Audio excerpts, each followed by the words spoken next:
السلام علیکم ورحمۃ اللہ وبرکاتہ۔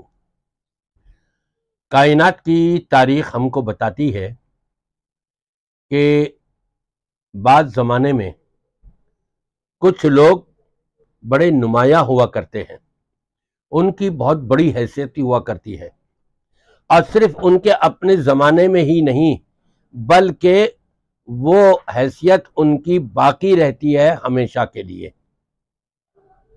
نبی پاک صلی اللہ علیہ وسلم کی ذات اقدس کے بارے میں کسی کو ذرہ برابر بھی شک نہیں کہ اس کائنات میں ساری مخلوقات کے اندر آپ کو رب تبارک و تعالی نے جو بلند و بالا مقام عطا فرمایا ہے، جو افضلیت عطا فرمائی ہے، اس میں کوئی شک و شبہ کی گنجائش بھی نہیں۔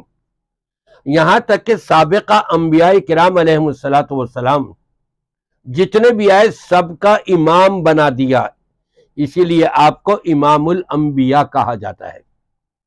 لیکن آج جو ہم نے بات کرنی ہے وہ امت کی بات کرنی ہے کہ امت محمد صلی اللہ علیہ وسلم میں سب سے افضل کون؟ ظاہری بات ہے، ہر طبقے والے اپنے اپنے حساب سے بتائیں گے۔ کوئی کہے گا کہ عمر، کیونکہ ان کے زمانے میں بہت ہی زیادہ اسلام پھیلا ہے۔ کوئی کہے گا عثمان، کوئی کہے گا کہ علی، کوئی کہے گا ابو بکر۔ یہ تو میں آپ اور یہ کہیں گے نا، تو پھر ایسا کرتے ہیں، ان چاروں ہی میں سے حضرت علی رضی اللہ تعالیٰ عنہ سے پوچھ لیں کہ نبی کے بعد سب سے افضل کون ہے۔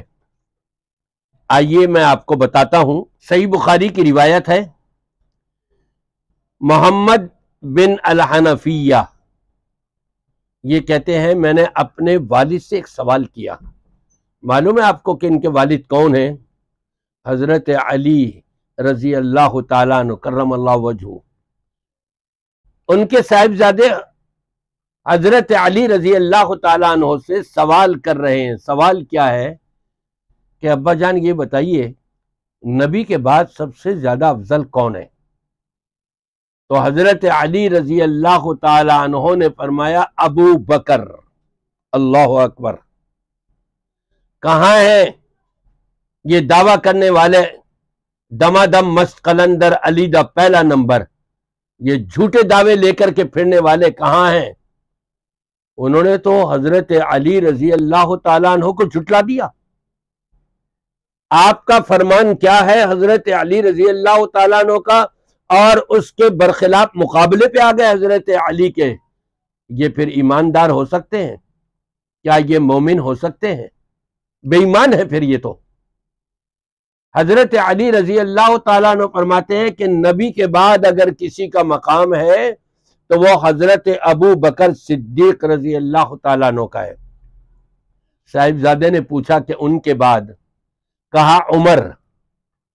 اور صاحبزادے کہتے ہیں مجھے یہ خدشہ ہوا کہ شاید آپ کہہ دیں گے ابو بکر کے بعد عثمان کا مقام ہے، لیکن آپ نے فرمایا کہ ابو بکر کے بعد عمر ہے۔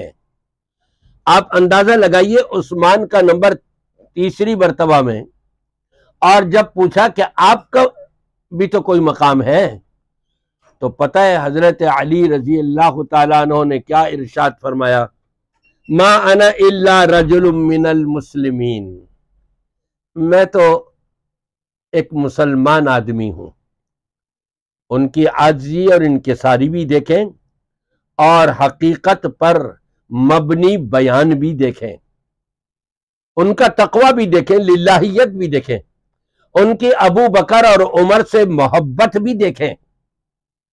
اب جو ابو بکر کو اور عمر کو گالی دیتا ہو تو کیا وہ علی سے محبت کرتا ہے؟